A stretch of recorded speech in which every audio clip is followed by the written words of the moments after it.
My name is Nana Poma Antepem. I'm 35 years of age.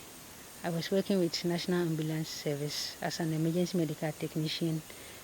We were at the National Ambulance Service. We did pre-hospital referrals and I was attending to emergency scenes. But for a period of 3 years, I worked with National Ambulance. But now I've quit National Ambulance Service and then I'm into piggery and then rabbitry.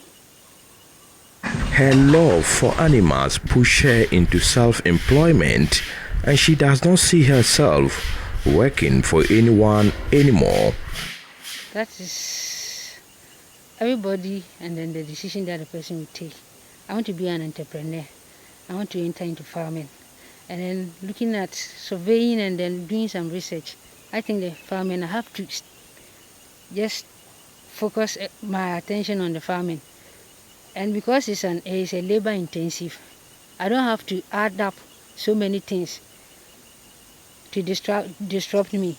That is the reason why I decided to quit and I have time for this job that I'm doing. She plans to create opportunities for others.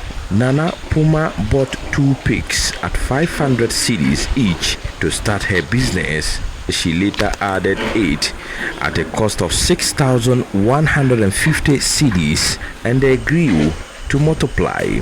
Actually, I started with only 2 pigs. And then later there was this NEP, the National Entrepreneurship and Innovative Plan project, which we took part in. Then we had some fun from there and then we extended it. Now I have about 76 pigs, which an unfortunate incident happened. That is why I've landed up to this number. Her initial challenge was how she would survive, having risked quitting her job to start farming with the knowledge that it will take months before she earns any money. I shouldn't get less than 100,000 cedis from this job that I'm doing in the next 1 year. And the plan is to have a processing plant too. As you can see, the pens were to be 40 pens. Actually, the animals, they weren't here at first. I rented the place, they were there. We just moved them just this Thursday that we moved to this place. She had 4 employees, but they have all left. It is now difficult for her to recruit. They were 4, but now they are not here. Because you won't get permanent people to work for you here. Maybe unless it takes some time. So we are relying on the GHS students who had completed, and they too, they had to further their studies and they've left. I pay them. But as I said, this work that I'm doing, even if you listen to people, you will not do it. In January 2020, 87 of her pigs and some sheep totaling about 100 were poisoned. But Nana is determined to run a successful farm. Last year, my animals were poisoned, and then I had to lose about 87 pigs and then 93 rabbits. That is the reason why I have this number now. But looking at things, I know that though I was hurt by the death of my animals, but I didn't regret it, because I know what I'm up to, and I know what will come. There was nothing like regretting.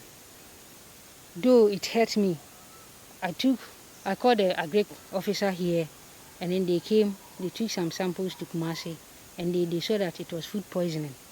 She is challenging young graduates not to search for white-collar jobs only, but venture into agriculture. Being a graduate doesn't mean you cannot farm. Maybe it's the person's mentality that is hurting the person. You have to do something, work. When the Almighty God created us, it was farming that we were doing, our forefathers were doing.